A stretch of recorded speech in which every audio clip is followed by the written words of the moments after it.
School teacher ಈ ಹುಡುಗ ದೊಡ್ಡವನಾದ ಮೇಲೆ ದೊಡ್ಡ ರೌಡಿ ಆಗ್ತಾನೆ ಅಂತ ಹೇಳಿದ್ರು. ಆದರೆ ಅದೇ ಹುಡುಗ ಇವತ್ತು ಕನ್ನಡ ಚಿತ್ರರಂಗದಲ್ಲಿ ಸಿಂಪಲ್ ಸ್ಟಾರ್ ಆಗಿ ಬೆಳೆದಿದ್ದು ಹೇಗೆ? ಇಷ್ಟಕ್ಕೂ ಆ ಹುಡುಗ ಯಾರು ಅಂತ ಗೊತ್ತಾ ಸ್ನೇಹಿತರೆ?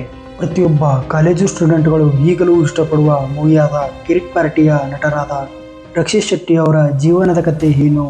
ಸಿಂಪಲ್ ಹುಡುಗ ಇವತ್ತು ಸಿಂಪಲ್ ಸ್ಟಾರ್ ಆಗಿ ಬೆಳೆದಿದ್ದು ಹೇಗೆ? ಇಷ್ಟು ದೊಡ್ಡದಾಗಿ ಬೆಳೆಯುವುದಕ್ಕೆ ಅವರು ಪಟ್ಟಂಥ ಕಷ್ಟಗಳೇನು ಅಂತ ಈ ವಿಡಿಯೋದಲ್ಲಿ ನೋಡೋಣ. ರಕ್ಷಿತ್ ಶೆಟ್ಟಿ ಅವರು ಜೂನ್ 6, 1983ರಲ್ಲಿ ಉಡುಪಿಯಲ್ಲಿದ್ದ ಶ್ರೀಧರ್ ಶೆಟ್ಟಿ ಮತ್ತು ರಂಜನಾ ಶೆಟ್ಟಿ ಎಂಬ ದಂಪತಿಗಳ ಮಗನಾಗಿ ಬಂಟ ಕುಟುಂಬದಲ್ಲಿ ಜನಿಸ್ತಾರೆ. ಬಂಟ ಕುಟುಂಬ ಅಂದರೆ ತುಳು ಭಾಷೆಯ ಮಾತನಾಡುವ ಕರ್ನಾಟಕದ ಕರಾವಳಿ ಭಾಗದಲ್ಲಿ ವಾಸ ಮಾಡುವಂಥ ಜನರ ಕುಟುಂಬಕ್ಕೆ ಬಂಟ ಕುಟುಂಬ ಎಂದು ಕರೆಯಲಾಗುತ್ತೆ. ಇವರು ಉಡುಪಿಯ ನಿಟ್ಟೆಯ ಕಾಲೇಜಿನಲ್ಲಿ ಎಲೆಕ್ಟ್ರಾನಿಕ್ಸ್ ಆ್ಯಂಡ್ ಕಮ್ಯುನಿಕೇಷನ್ನಲ್ಲಿ ಇಂಜಿನಿಯರಿಂಗನ್ನು ಮಾಡ್ತಾರೆ. ರಕ್ಷಿತ್ ಶೆಟ್ಟಿಯವರಿಗೆ ಚಿಕ್ಕ ವಯಸ್ಸಿನಿಂದಲೂ ಹುಲಿ ವೇಷದ ಡ್ಯಾನ್ಸ್ ನೋಡುವುದಂದರೆ ತುಂಬಾ ಇಷ್ಟ. ಅವರು ಬಾಲ್ಯದಿಂದಲೇ ನಾನೂ ಕೂಡ ದೊಡ್ಡವನಾದ ಮೇಲೆ ಒಬ್ಬ ಹೀರೋ ಆಗಬೇಕು ಅನ್ನೋ ಆಸೆ ಚಿಕ್ಕಂದಿನಿಂದಲೇ ಅವರ ಮನಸ್ಸಿನಲ್ಲಿ ಚಿಗುರೊಡೆದಿತ್ತು. ಹೀಗೆ ತಮ್ಮ ಇಂಜಿನಿಯರಿಂಗ್ ಪದವಿಯನ್ನು ಮುಗಿಸಿಕೊಂಡು ಬೆಂಗಳೂರಿಗೆ ಕೆಲಸ ಹುಡುಕಿಕೊಂಡು ಬರ್ತಾರೆ.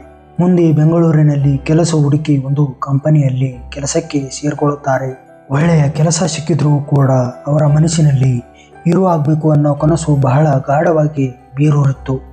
ಅದರಂತೆ ಆಫೀಸ್ನಲ್ಲಿ ಕೆಲಸ ಮುಗಿಸಿಕೊಂಡು ಮನೆಗೆ ಬಂದು ಕಂಪ್ಯೂಟರ್ನಲ್ಲಿ ಸಿನಿಮಾ ಇಂಡಸ್ಟ್ರಿಯವರನ್ನು ಸಂಪರ್ಕಿಸೋಕೆ ಯಾವಾಗಲೂ ಕಂಪ್ಯೂಟರ್ನಲ್ಲಿ ಸರ್ಚ್ ಮಾಡ್ತಾನೆ ಇದ್ರಂತೆ. ಆದರೆ ಮುಂದೆ ಕೆಲಸ ಬಿಟ್ಟು ನಾನು ಸಿನಿಮಾ ಮಾಡಬೇಕು ಅಂತ ಅನ್ಕೋತಾರೆ. ಅದರಂತೆ ಮುಂದೆ ಒಬ್ಬ ಸಿನಿಮಾ ಇಂಡಸ್ಟ್ರಿ ಅವರ ಪರಿಚಯವಾಗುತ್ತೆ. ಆಗ ತಾವು ಮಾಡುತ್ತಿದ್ದ IT ಕಂಪನಿಯ ಕೆಲಸವನ್ನು ಬಿಟ್ಟು ಮನೆಗೆ ಬರ್ತಾರೆ. ಆ ಕಂಪನಿಯಲ್ಲಿ ಕೆಲಸ ಮಾಡಿದ್ದು ಕೇವಲ 2 ವರ್ಷ ಮಾತ್ರ. ಆವಾಗಲೇ ಸಿನಿಮಾ ಮಾಡಬೇಕು ಅಂತ ಅವರ ಮನಸ್ಸು ಕಾತುರಿಯುತ್ತಿತ್ತು. ಇದೇ ಕಾರಣದಿಂದಾಗಿ ಅವರು ಮಾಡುತ್ತಿದ್ದ ಕೆಲಸವನ್ನು ಬಿಟ್ಟು ಮನೆಗೆ ಬಂದು ನಾನು MBA ಮಾಡಬೇಕು, ಅದಕ್ಕೆ 4 ತಿಂಗಳು ರಜೆ ಹಾಕಿದ್ದೀನಿ ಅಂತ ಸುಳ್ಳನ್ನು ಹೇಳ್ತಾರೆ. ನಂತರ ರಕ್ಷಿತ್ ಶೆಟ್ಟಿ ಅವರು ನಮ್ಮ ಏರಿಯಾದಲ್ಲಿ ಒಂದಿನ ಸಿನಿಮಾದ ಆಡಿಯನ್ಸ್ಗೆ ಹೋಗ್ತಾರೆ. ಆಗ ರಕ್ಷಿತ್ ಶೆಟ್ಟಿ ಅವರ ವಿಭಿನ್ನ ರೀತಿಯ ಪ್ರತಿಭೆಯನ್ನು ಕಂಡು ಆ ಸಿನಿಮಾದವರು ಅವರನ್ನು ಆಯ್ಕೆ ಮಾಡಿಕೊಳ್ತಾರೆ. ಅಲ್ಲಿಂದ ರಕ್ಷಿತ್ ಶೆಟ್ಟಿ ಅವರ ಸಿನಿಮಾದ ಜರ್ನಿ ಪ್ರಾರಂಭವಾಗುತ್ತೆ. ಅದರಂತೆ 2010ರಲ್ಲಿ ನಮ್ಮ ಏರಿಯಾದಲ್ಲಿ ಒಂದಿನ ಸಿನಿಮಾ ತೆರೆ ಕಂಡಿತು. ಆದರೆ ಈ ಸಿನಿಮಾ ಅಷ್ಟೊಂದು ಜನರ ಮೆಚ್ಚುಗೆಯನ್ನು ಗಳಿಸದೆ ಸಂಪೂರ್ಣವಾಗಿ ಸೋತು ಹೋಯಿತು. ಇದರಿಂದ ರಕ್ಷಿತ್ ಶೆಟ್ಟಿ ಅವರಿಗೆ ಮೊದಲ ಸಿನಿಮಾದಿಂದಲೇ ಸೋಲುಂಟಾಯಿತು. ಆದರೂ ಕೂಡ ಹಿಂಜರಿಯದೆ ರಕ್ಷಿತ್ ಶೆಟ್ಟಿ ಅವರು ತುಘಲಕ್ ಅನ್ನೋ ಮತ್ತೊಂದು ಸಿನಿಮಾ ತೆಗಿತಾರೆ. ಈ ಸಿನಿಮಾವಾದರೂ ನನ್ನ ಕೈ ಹಿಡಿಯುತ್ತೆ ಅಂತ ಬಹಳ ಆಸೆ ಪಟ್ಟಿದ್ರು. ಇದು ಕೂಡ ಕೊನೆಗೆ ಕೈ ಹಿಡಿಯಲೇ ಇಲ್ಲ. ಸಿನಿಮಾ ನೋಡಲು ಜನರು ಥಿಯೇಟರ್ಗೆ ಬರಲೇ ಇಲ್ಲ. ಈ ಸಿನಿಮಾ ಸಂಪೂರ್ಣವಾಗಿ ನೆಲಕ್ಕೆ ಬಿದ್ದು ಹೋಯಿತು. ಸಿನಿಮಾಗೆ ಹಾಕಿದ್ದ ದುಡ್ಡು ಕೂಡ ಬರಲೇ ಇಲ್ಲ. ಇದರಿಂದ ರಕ್ಷಿತ್ ಶೆಟ್ಟಿ ಅವರಿಗೆ ಈ ಕಡೆ ಕೆಲಸನೂ ಇಲ್ಲ, ಇನ್ನೊಂದು ಕಡೆ ತುಘಲಕ್ ಸಿನಿಮಾ ಸೋತು ಹೋಗಿತ್ತು. ಈ ಸೋಲುಗಳಿಂದ ರಕ್ಷಿತ್ ಶೆಟ್ಟಿ ಅವರು ನನ್ನ ಸಿನಿಮಾ ಸೋತು ಹೋಯಿತು, ಇಲ್ಲಿಗೆ ನನ್ನ ಜೀವನ ಮುಗಿದೇ ಹೋಯಿತು ಅಂತ ತ್ರಿಭುವನ ಥಿಯೇಟರ್ನಲ್ಲಿ ಕೂತು ಹತ್ತಿದ್ರಂತೆ.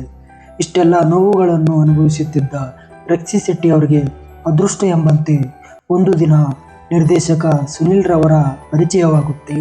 ಆಗ ಸುನಿಲ್ ರವರು ನೀವೇ ನಮ್ಮ ಸಿನಿಮಾದ ಹೀರೋ ಆಗಿ ಪಾತ್ರ ಮಾಡಬೇಕು ಅಂತ ಹೇಳ್ತಾರೆ. ಆಗ ರಕ್ಷಿತ್ ಶೆಟ್ಟಿ ಅವರು ಏನೂ ನೋಡದೆ ಒಪ್ಕೊಳ್ತಾರೆ.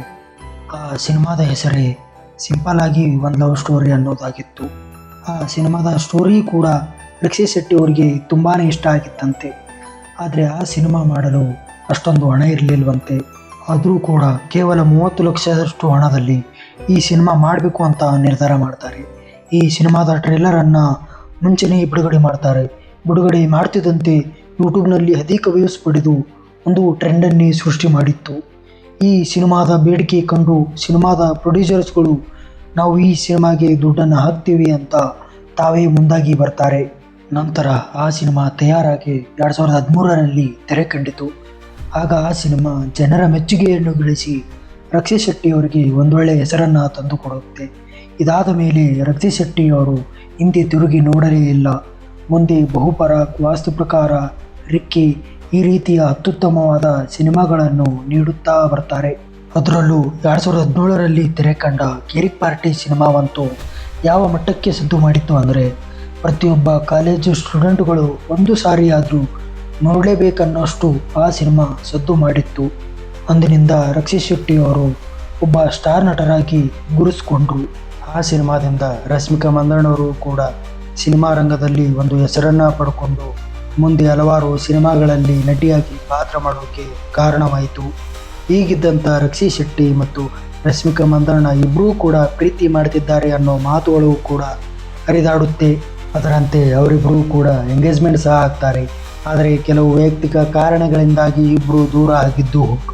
ನಂತರ ರಕ್ಷಿ ಶೆಟ್ಟಿ ಅವರು ಅವನೇ ಶ್ರೀಮನ್ನಾರಾಯಣ, 777, ಚಾರ್ಲಿ ಅಂತ ಫ್ಯಾನ್ ಇಂಡಿಯಾ ಸಿನಿಮಾಗಳನ್ನು ಮಾಡಿ ತಮ್ಮ ಕಲೆಯನ್ನು ಇಡೀ ದೇಶಕ್ಕೆ ತೋರಿಸಿಕೊಟ್ರು. ಮುಂದೆ ರಕ್ಷಿ ಶೆಟ್ಟಿ ಅವರಿಗೆ 2023ರಲ್ಲಿ ರಾಷ್ಟ್ರೀಯ ಚಲನಚಿತ್ರ ಪ್ರಶಸ್ತಿ ಮತ್ತು ಕರ್ನಾಟಕ ರಾಜ್ಯ ಚಲನಚಿತ್ರ ಪ್ರಶಸ್ತಿ ಹೀಗೆ ಹಲವಾರು ಪ್ರಶಸ್ತಿಗಳನ್ನು ಪಡ್ಕೊಳ್ತಾರೆ.